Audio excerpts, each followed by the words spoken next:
Hello. You're going to see now the first of a very special pair of shows. It's a pair of shows about a unique American art form, the dance of the American musical theater.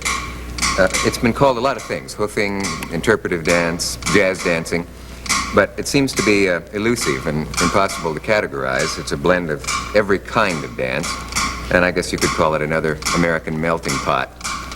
It's impossible to describe, and you really have to see it to know what we're talking about. Tonight and tomorrow we're going to show it to you, and to help us, one of the finest practitioners of this kind of dance in the world. I'm afraid we're going to have to trot out the cliche, a legend in her time, the great star of the American musical theater, Gwen Verdon. Thank you. Gwen.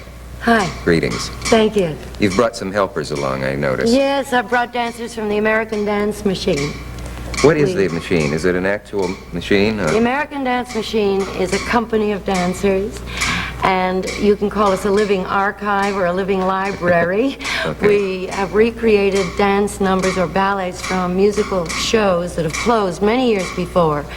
And it's better than notating them, or better than doing any of the kind of, kinesography, Bena notation, Benish notation.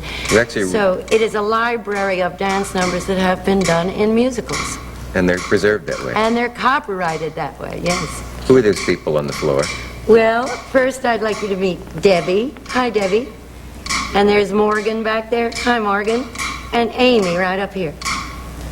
Very good. What will they do for us? Well, we're going to do all kinds of things for you, but it's going to be... Before we do, can I interrupt you? Sure, go right ahead. I want to talk about you for a second. Yeah.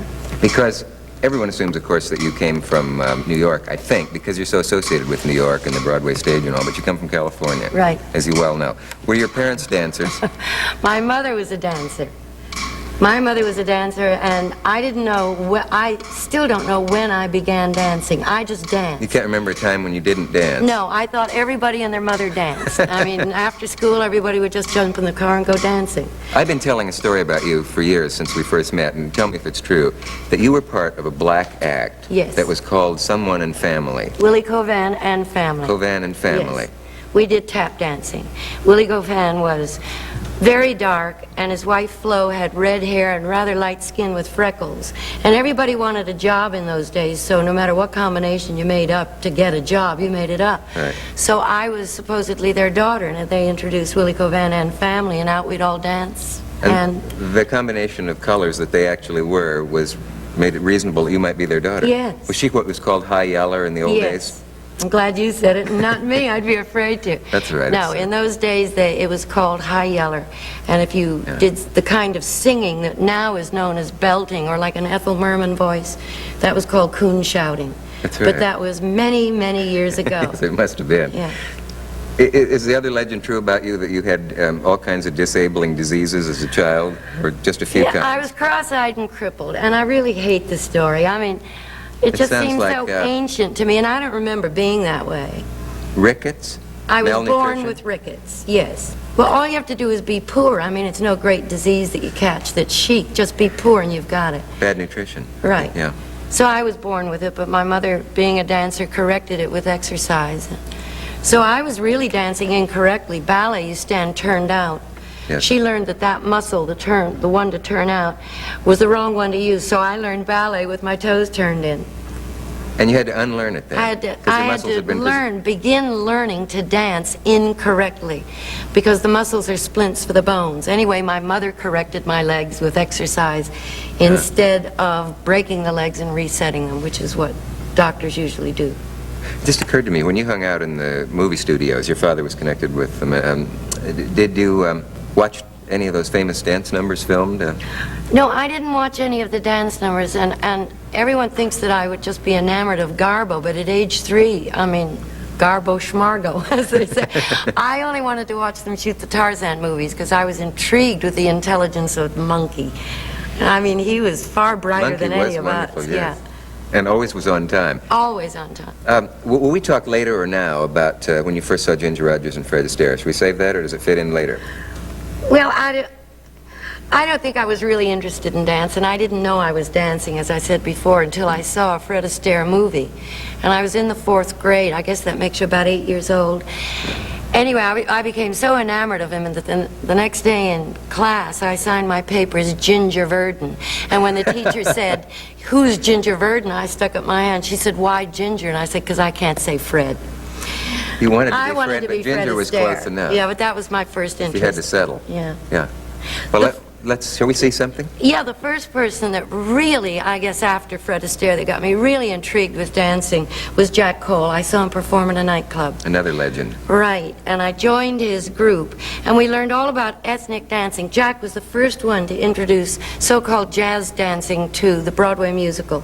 But he really began using ritual dances, African ritual dances. Real ones. Real ones, and did all, you know, all the study of the ritual dances. Then he put everybody in zoot suits and long keychains, and he did exactly the same dance. You almost see the same dance in King Solomon's Mines. But in 1942, he did his first jazz dance on the Broadway stage. It was called Wedding of the Solid Sender, but it was based on a real ritual dance. In fact, we'll do the African ritual dance first, and then we will do part of Wedding of the Solid Sender, which is a real jazz dance. And we'll see the influence. You have to imagine the zoot suits, that's all, okay? Great. I'm old enough to remember them. Oh, so am I. So am I. Here we go.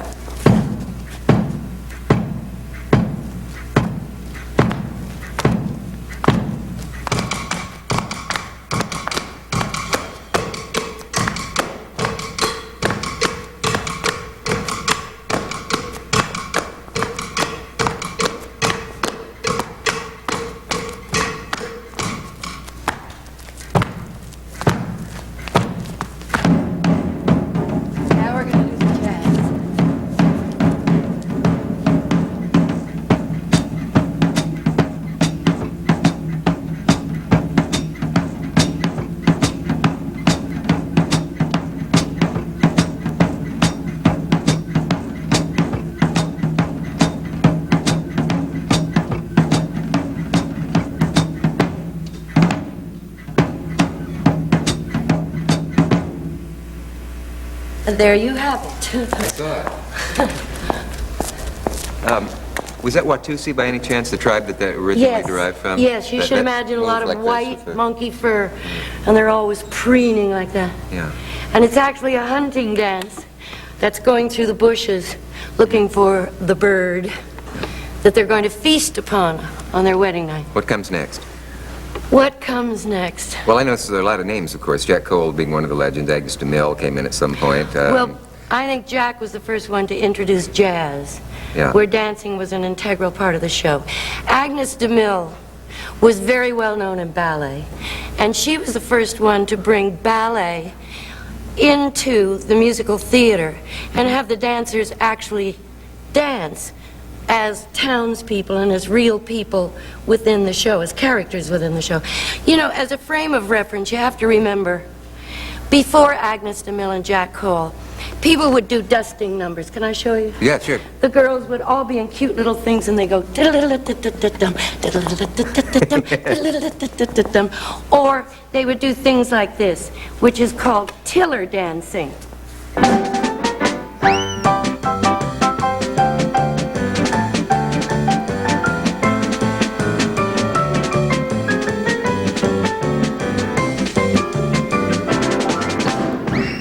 Yes, I thought that's what Broadway dancing was. The Rockettes still do that, don't they? Oh, I know they still do it, and it is a form. It's called the tiller dance. From the Tiller Girls. I think a choreographer by the name of Tiller did it, or the girls were called Tiller dancers. I don't know exactly how they arrived at the name. There's a line in Noel Coward play about rats carrying on like the Tiller Girls, so there must have been well, a well-known it meant they were all kicking their legs or their tails. I don't know which. Agnes de Mille did other shows like Oklahoma, and of course, as I said, she was very famous in ballet circles. But then she did a show called Carousel. And she was the first one, I think, to have people do balletic dancing and soft shoe tap dancing all at the same time. That was a historic mixture. Yes, it really was. Broadway stage. I mean, Agnes de Mille and Jack Cole are the first two people to make the first step into book musical theater. So the dancers from the dance machine, they're going to do a bit of June is Busting Out All Over and the hornpipe from Carousel. This is Agnes de Mille.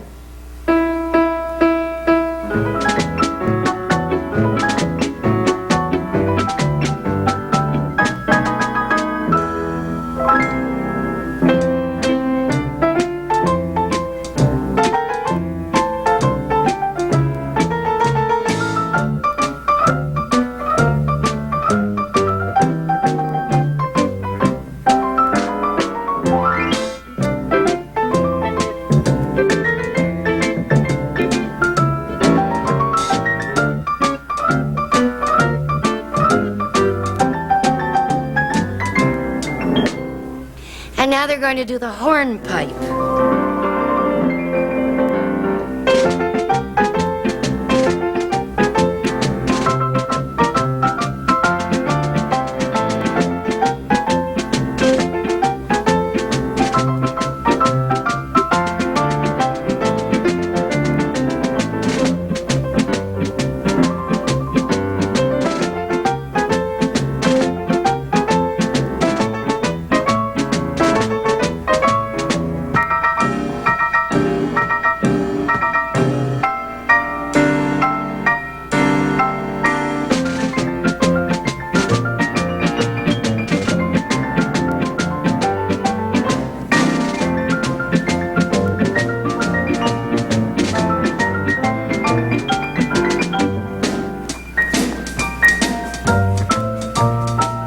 Walk that I did was from Guys and Dolls. It's choreographed by Michael Kidd.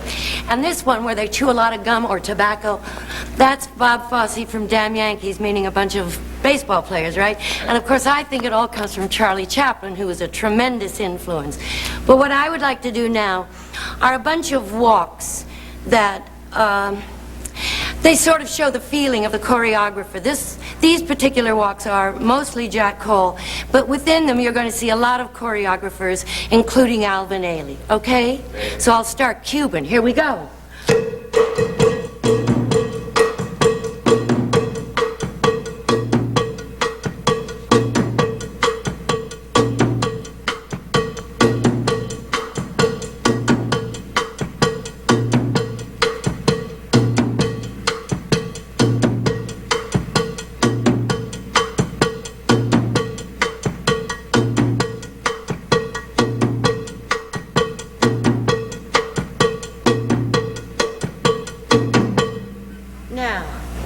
I think even Alvin Ailey would admit that he was greatly influenced by Jack Cole. In fact, I know he is, because he did an evening one time and he dedicated the whole thing to Jack Cole after Jack Cole had died. Yeah. But I have some interesting things to show you now. Ron Field, I beg your pardon, who choreographed the show Cabaret. He worked very briefly with Jack Cole. Why do I assume Fosse choreographed Cabaret? He did the movie. Ah, of course, yes. But Ron Field worked with Jack Cole, and he did a lot of East Indian dancing. Mm-hmm. So we're going to do a bit of the telephone number from the musical Cabaret. Then I'm going to do Jack Cole's Indian. Then we're going to put it all together. Indian East or Indian American Indian? Indian East. East Indian, yeah. Right. So here they go with the telephone number, Ron Field from Cabaret. Good. Ooh, ha!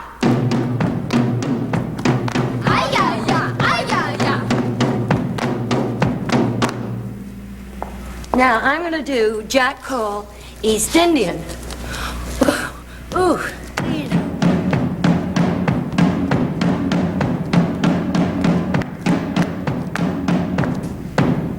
You know what that meant?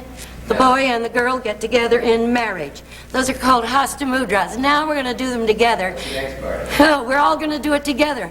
One is supposed to be 1929 German, and I'm East Indian. Here we go. And, ooh, ha!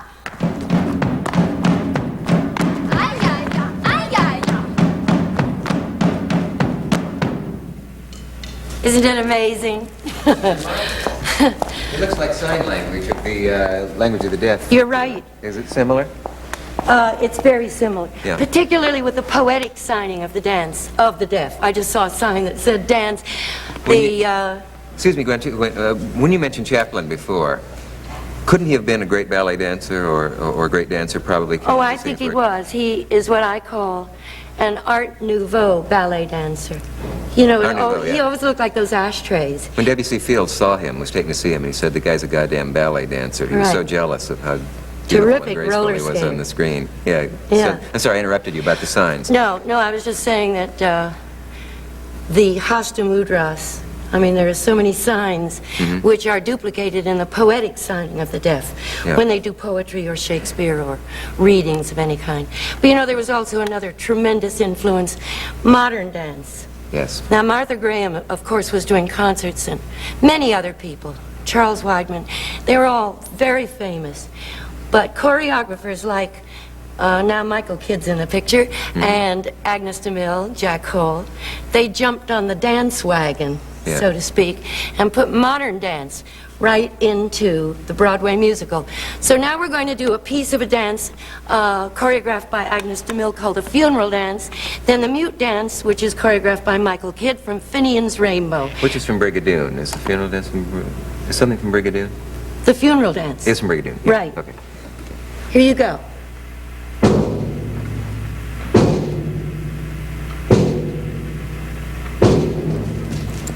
She's marking off the grave. That's a funeral dance. And there's, in the back, the little mute girl from Finian's Rainbow.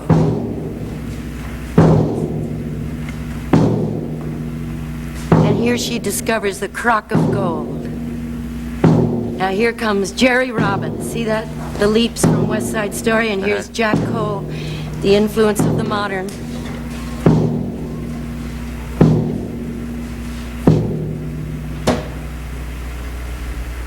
Can a man copyright his work? Did you say a complete work? At the moment, no, unless it's on videotape or film. And then it can be copyrighted. Are there choreographers who just plain steal and call it influence? Or? Yes. Yeah. I shan't name names, but yes. Okay. You know, besides modern influence, there are many of the choreographers who decide, especially the younger ones, you know, like Michael Kidd, Bob Fosse, because now they were coming in to work on their own. They'd all been performers, and they'd also worked in burlesque houses doing tap dancing and anything to get a job. So a lot of stripper movement was used by Jack Cole for women. In fact, I'll give you an example. I'm going to do Georgia Southern and a bunch of other people, and then I'll show you how it was used later. Could I have some strippers' music, please?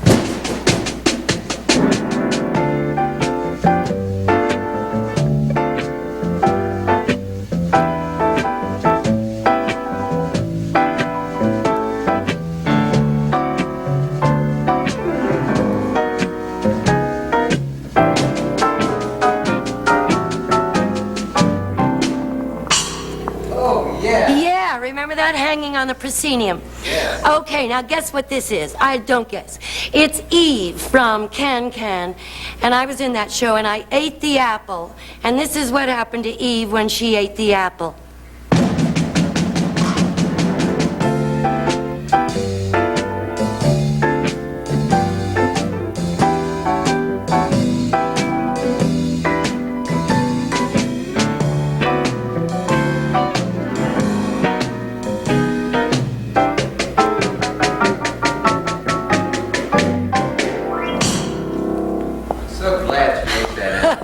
So am I. I would have been out of business. So didn't you run into a little censorship problem in your career? Would it be better for you to sit down?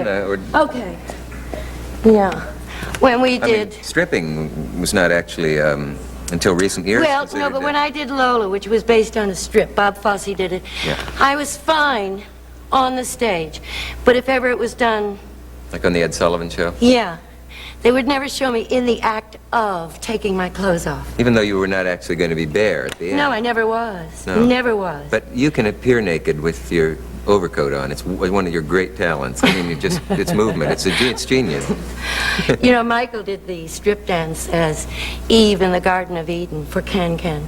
But besides being very balletic and being able to do strip and all of that, to work with Michael Kidd, you also had to be very athletic. Could the older dancers who'd just been trained in the old ways do the Michael Kidd stuff? They all learned. Everybody went out and learned. Yeah. But everybody used to train where they learned everything. Right now, while we're still talking about Michael Kidd, the kids are going to do the beginning of the quadrille, which is a boy-girl can-can. I mean, it's men and women doing a can-can together. And that was the quadrille from Can Can. Here you go.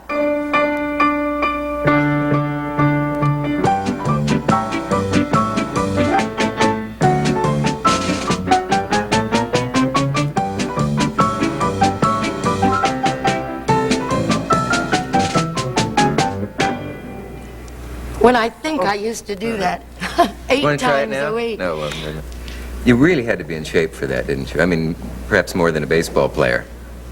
Oh, sure, because like a baseball pitcher, he's considered to have a very strong arm if he only pitches on the 3rd day. That's right. 3 the dancers days have off. to do it every night. 8 times a week. That's why we call it the American Dance Machine, because we're all like wind-up dolls. You turn us on and we do everything. Listen, I hear you can tap dance. I was one of the most promising dropouts of the Amelia Gilmore School of Tap Dance years ago. Bob Fosse hates me, you know. Only because you know a tap step he can't do. I know one step he can't do, yes. The Lancashire something or other. Lancashire time step, yeah. Okay. You know what I might throw it in if you want to use me something, but since we haven't rehearsed this or anything, I'll just try to follow you. Tell you what I'm going to do. I'm going to Okay. teach you the first tap dance that I ever learned. It's called the shim sham. Do it. You start warming up, okay? And join us whenever you want. 5, 6, 7, 8.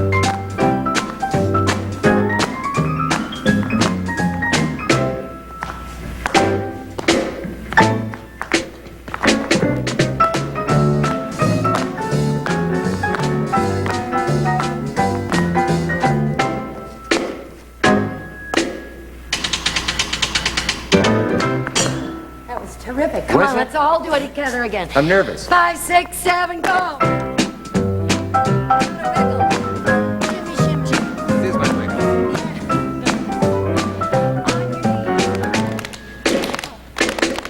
Mess around.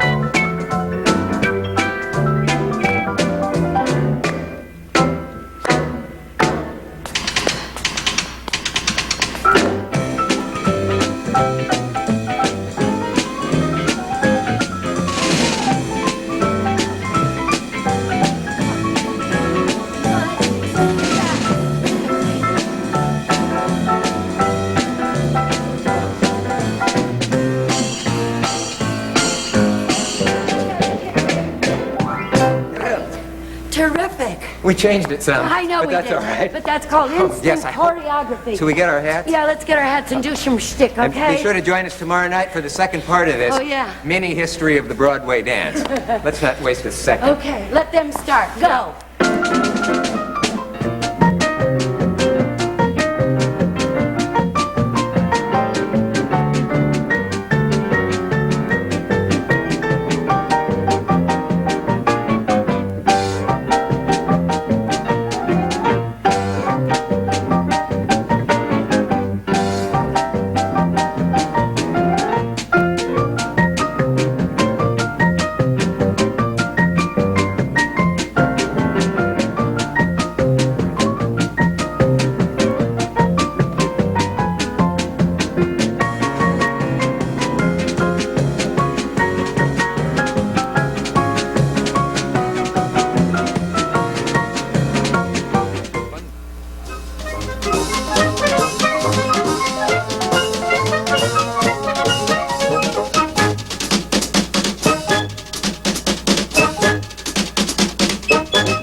Funding for the Dick Cavett Show has been provided by this station and other public television stations, and by grants from the Chubb Corporation and Gulf and Western Industries Incorporated.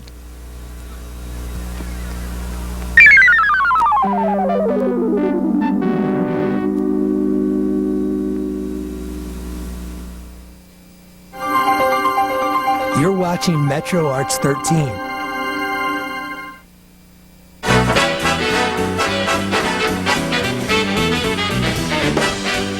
Welcome back to Metro Arts 13. I'm Rita Moreno here at Sardi's.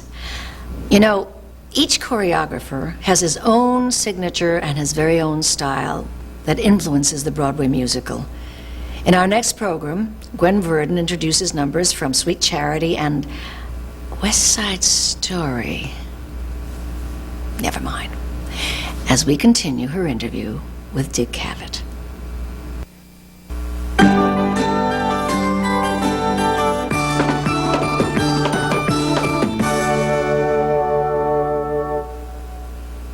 Funding for the Dick Cavett Show has been provided by this station and other public television stations, and by grants from the Chubb Corporation and Gulf and Western Industries Incorporated.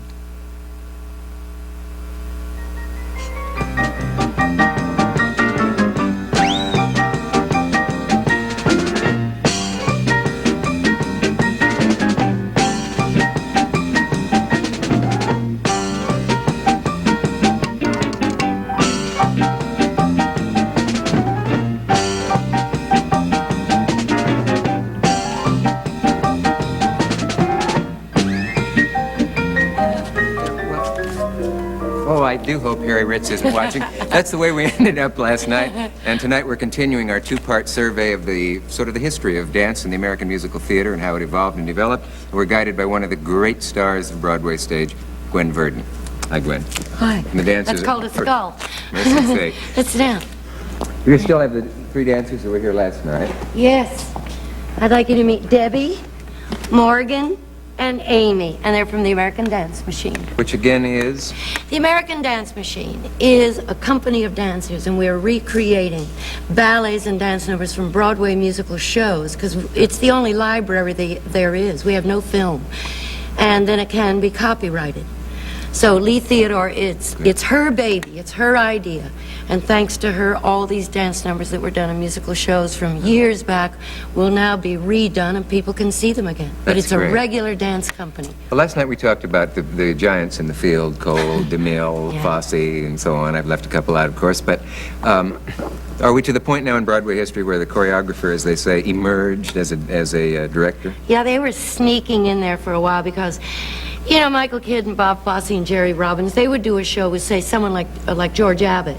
Yeah. And the choreographer was in charge of doing the dance numbers and all the musical staging. And you know in a musical, the book is really quite small. I mean, there's not a lot of book that goes with it.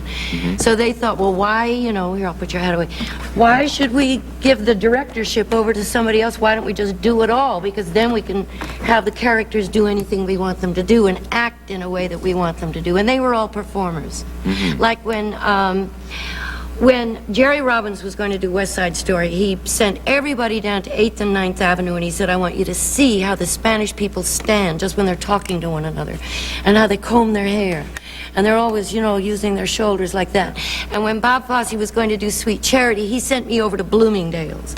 And he said, I want you to look at the ladies selling makeup Oh, yeah, in show me how- Bloomingdale's. show me how they look. Because they're standing on their feet all day, and you know how the balls of your feet can really just burn, so they always push their foot like that, and you'd see them behind the counter standing like that, or standing like this, with each bone stacked on top of the other. And then teenagers would always sit like this, or they'd wrap one leg around, it just seemed to keep going and going and going, you know, like a worm around their leg. So he decided to take that kind of movement, which was the character of Charity, and build a dance around that kind of character. In fact, I can show you what I mean. I'll do, Please do. the Charity number, the very opening Great. number. Okay, go.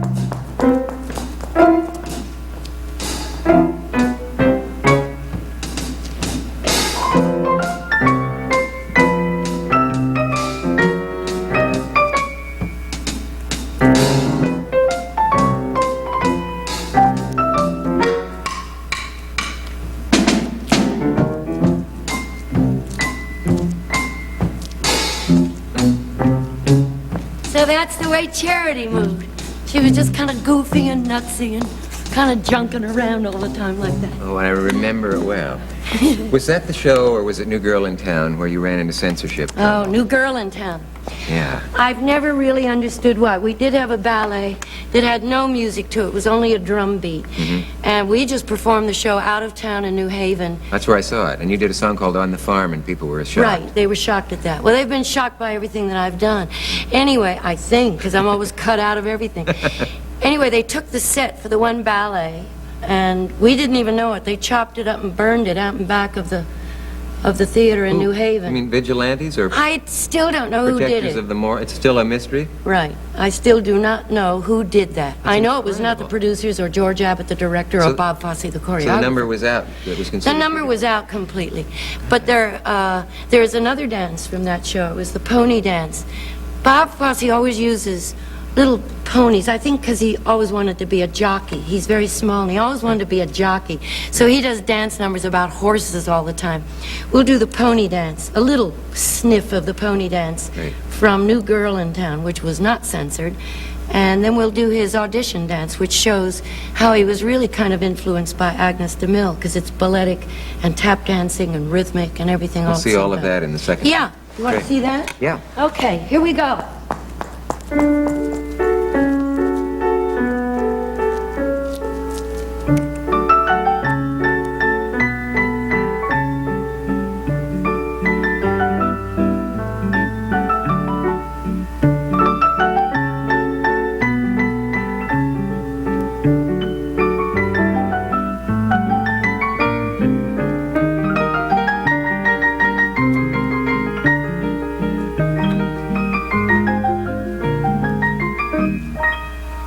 Now is audition.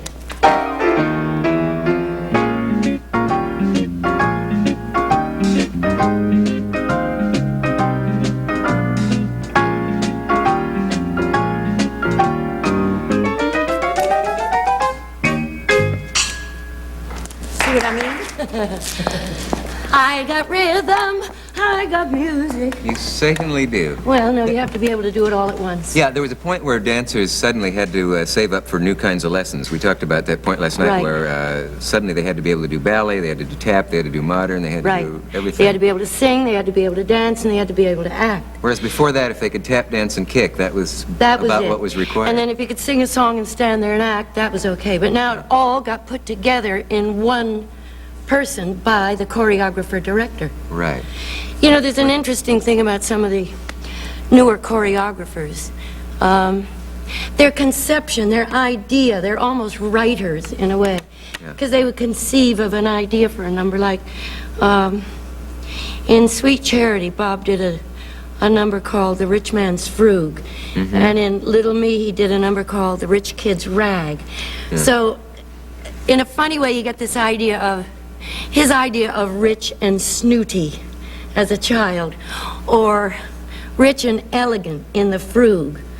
Now, I'll this will have- not be the kind of thing, or would it be the sort of thing that we saw in, say, Arthur and those discos that became popular? In at the that point? really chic discos where you would see The Jet Set? The Jet Set, Lee Radziwill and Jackie Onassis. Now, mind you, they're not going to really funky junk around. No. But this is the kind of thing they would do. They'll do the rich man's Frug, and then they'll do the rich kid's rag. Will we be able to tell which is Lee and which is Jackie? Well, we'll take a chance. Take a chance, okay? Go. Okay.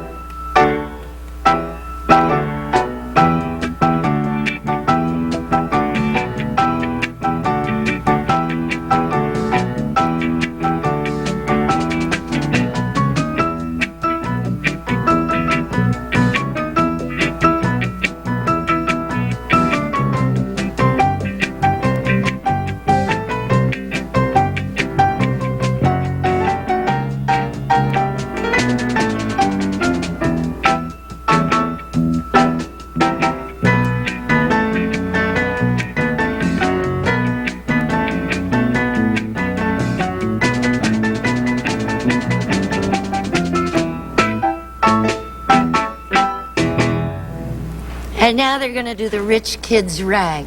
This is semi-fun. We are the wealthy children from the right side of the track. That's right. We're rich. He's right. We are here to celebrate Noble Eggleston's 16th birthday. He's cute. Ew. Hey, What? let's do our favorite dance. Swell.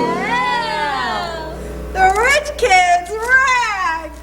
Oh, boy!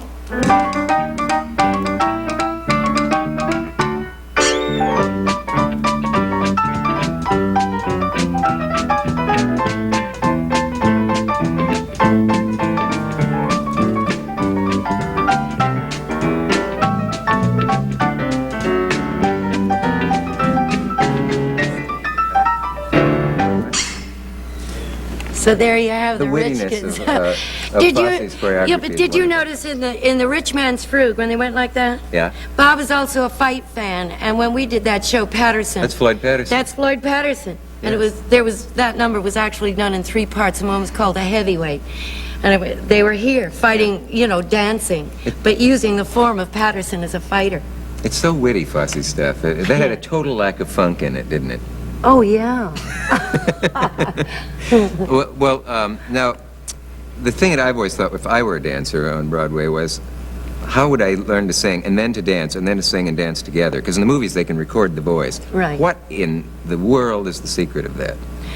You breathe a different way. Actually, you breathe one way to sing, and you breathe another way to dance. If you're doing a difficult step, say a leap, Yeah. you always do it on the exhale to get, you know, I mean, it's the theory of a rocket taking off. You get rid of all the air. But if you're singing and dancing at the same time or moving at the same time, you have to keep your chest full of air so you can still use the lower part of the diaphragm. you know. You keep air contained in the But chest. don't feel like you're choking. No. You just feel like it's floating on top of the bottom. Yeah. It ain't easy, pal. I can believe that. No, it really is not easy, but you finally do learn to do it. Yeah. In fact, sometimes you sing better after you've done a very hard dance. Is that so? Yeah. Because you've breathed, you've got everything loosened up? Yeah, or and what? then your chest really expands, and you really feel kind of full, and it just floats up there. Your rib cage is free from the rest of your body. Funky dancing had to become, let's call this chapter How Funky Dancing Became Formalized, Joe. Okay. What do I mean by that?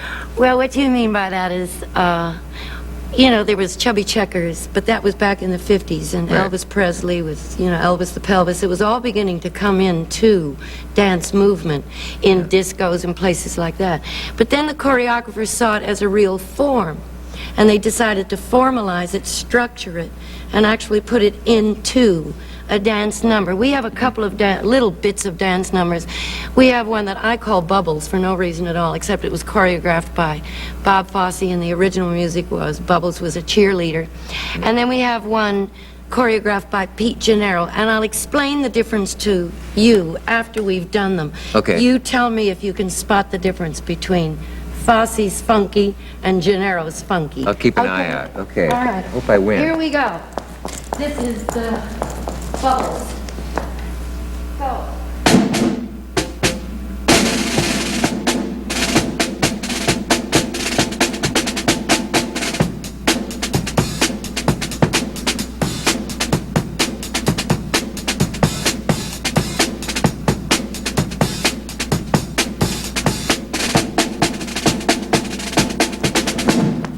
And now we're gonna go and do Pete Gennaro. Okay. Here comes Gennaro.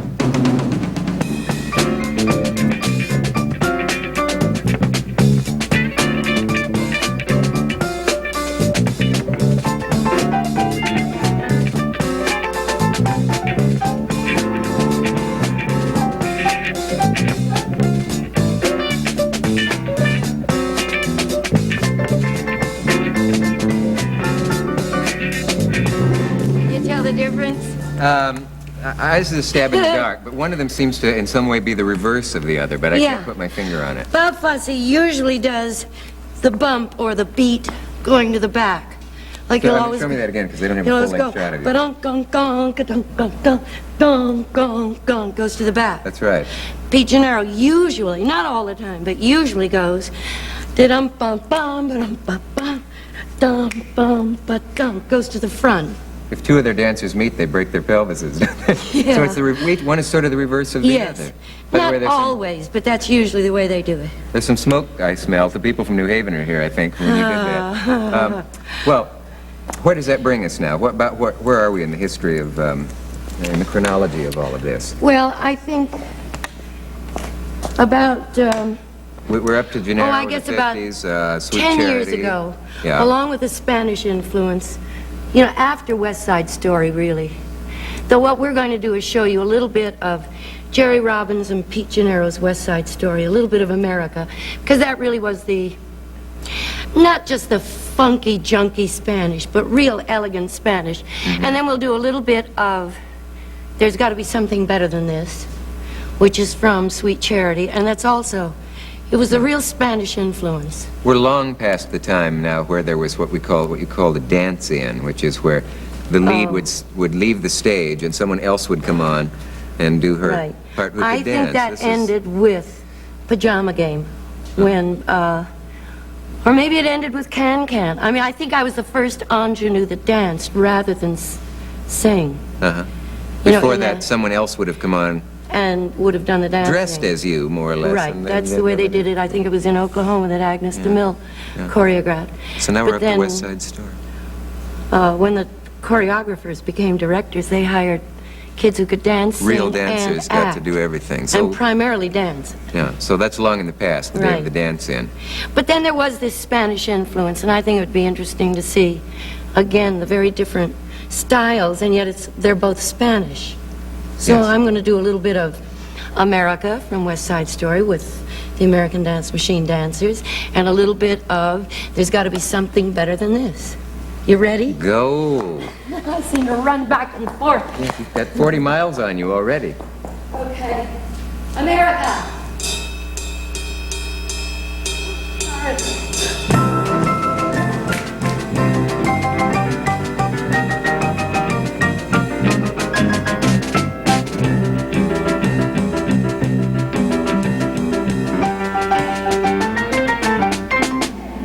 And now we'll do Fosse.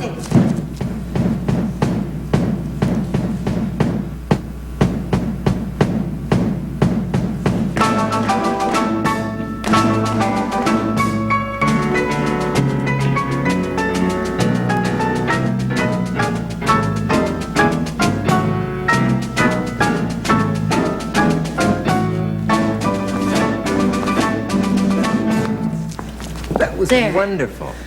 It's such a sniff, such a gentle little hint of each one, but I know, but it does Maybe give you it gives you an an idea of idea. the variety of styles that have... And this is truly an original American art form, isn't it? I mean, nowhere in Europe do they have anything resembling the Nothing. American dance theater. in my You can opinion, be truly chauvinistic about this without any trouble. I'm willing to be. I think if they ever dig anything up in 200 years, the real art form, which is indigenous to this locale, Broadway, I think it's going to be the American musical. Is it possible that it might not have happened, you know, like if Edison hadn't been born, would someone have invented the light bulb? If it hadn't been for de Mille and Cole and so on, might we still be having actors leaving and dancers coming on, clumping up and down, going off? And, No, I don't It was think so. inevitable, I think as wasn't it? long as the Statue of Liberty is out there saying, you know, give me everybody you got, I'll accept them. We would have had all these cultures in dance form, and it would have all gotten mixed up, and we would have had urban dancing, which would have been very much like we've got today. I feel sorry for, the opposite of envy, anybody who has never actually seen you dance in person. There's no substitute for it, but luckily your dancing is recorded on film and tape. And in case you should break a leg on the way out of here, that's a way of wishing you luck, as you know. I know. But you did, what was the film that you, what was the one film that you, was the first time you really did full out Gwen Verdon starring? Well, I've only done one like That's that. the one. That was the one. That was Damn Yankees. Yeah, and before that you had done, oh, I know what I know what it so was. many films, and I was always cut out of them. Or little bits of you were in them as a part of other people's. Well, no, not as part of other people's. I never did that. No, I'm referring to Gene Kelly. Oh, I tapped it. Carol Haney and I had to put on his tap shoes. And after the film was made, it was Singing in the Rain, Yeah. we had to dub his taps. So we wore his shoes and danced in pans of water. Needless to say, we got hysterical laughing. So when we see that clip of Kelly dancing in the rain, That's those Carol are... Haney and me with all women's- soggy, wet tap shoes on. So the woman was behind the scenes and the man got the Well, credit. as an assistant, no, he did it. Yeah. But as an assistant, you were required, usually, to go in, you know, and because Gene Kelly would do his own dance numbers, and Carol was his assistant, and I was Jack Cole's. But we were very good friends, so we would just go in rather than stand there alone and just slop around in the water tap dancing. She'd say, come on in. I was Dan Daly, I was June Haver, I was Betty Grable in terms of feet. I've been Danny Kaye, and I've been Sammy Davis Jr. with a lot of gold on, going blah, blah, blah, blah, like that. Do you get residuals every time those movies play? No, or that's part of your job as an assistant. you get a pair of shoes every time they show that scene? Something. There ought to be something. I was No. astonished to hear that Agnes de Mille, when we did that show together, said that she never got money for Oklahoma. Oklahoma. I mean, she got paid. Well, you know what I'm But astonished then after about? that, where everybody else got residuals, nothing for her. Well, Nor in the next. there's a show right now, Man from La Mancha. Jack Cole choreographed that show. It opened many weeks ago. There is no credit for any choreographer. Why? I have no idea why. The American Dance Machine, our company, has given it to the volunteer attorneys for the Council of the Arts, and they're now going into some form of arbitration to try and find out why, just because the man is dead, just because Jack Cole is dead, doesn't mean you can suddenly go in and use his choreography and not even give him credit. It shows how much they underestimate the art of choreography even yet, Well, perhaps. even the critics picked that up. Martin Gottfried mentioned, surely Al B. Marr didn't mean us to think that he re-choreographed the show. Because, I mean, that's Jack's work. That's like, you know, if something were to happen to some great playwright, and you say, well, he's dead now, we just won't pay him his money and do his plays anyway. Just put the title in that the next. Right. Gwen, last night as we ended the show, we kind of ran over it, but we were doing a lot of those burlesque shticks. One of the things I Right. didn't get to ask Harry Ritz when he was here was, are there names for all of those things, like this take with Oh, the sure, hat? that's And well, there are hat skulls, foot skull. A skull is a skull. take. You know. Is my hat there? Sure it is. When we do like that, Yeah, which that's Laurel a and Hardy skull. and That's a others hat and Abbott and skull. Costello, that's a hat skull. Hat skull. And there's a foot skull. What is and this thing, which I couldn't get before, but I can always Oh, do well- when I'm not under pressure? No, that's part of, I believe, legomania dancing. So someone invented that. Oh, yeah, but you know, skulls where you see someone say, oh, like that, and their foot wiggles, that's a foot skull. And what about the thing we associate with Jackie Gleason, the traveling music, the thing we did at the end, with Yeah. the leg up, so Yeah, on. traveling Sam. Did someone, My exit music, Sam, or something like, and away we go, that's Jackie Gleason. do dance historians know who invented that, though, and where it came I from? do not. I'm sure there is someone who catalogs things like that or researches things like that and catalogs it, and they would probably know.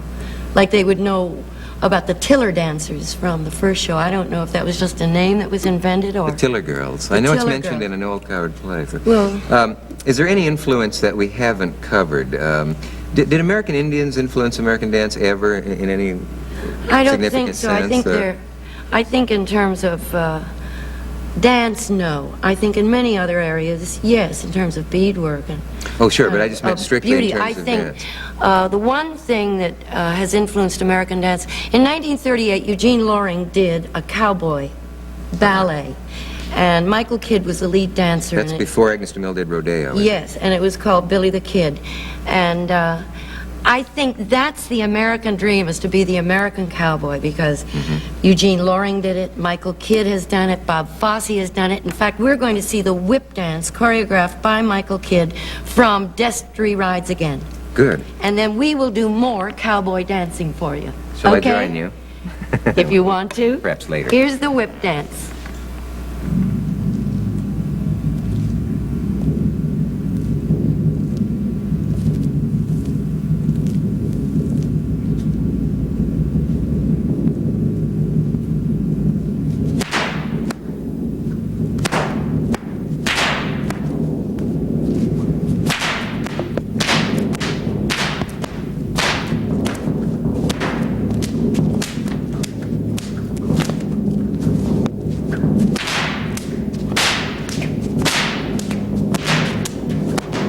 I wouldn't I want like to get that. near him. Yeah. We're near the end. Right. We want to remember to thank Lee Theodore, the Oh, American Dance Right. Machine, And our orchestra. and Vic Goss. Yeah, Vic Goss, our assistant and administrative director and dancer. But what we have left is a The little American bit of cowboy. American Cowboy. And we're going to ride off into the sunset, and if you would care to join us, we'll be doing some of Fosse's Cowboy. Did we thank Dick Hyman and the band? No, we didn't. Well, let's... Yeah, thank you, band. And I'll see you in just a couple of minutes. You Okay, join us. okay. While you're getting over there, I just want to say that there's nobody who looks anything like you when they dance, and it's a thrill to have a great dancer here. Thank you.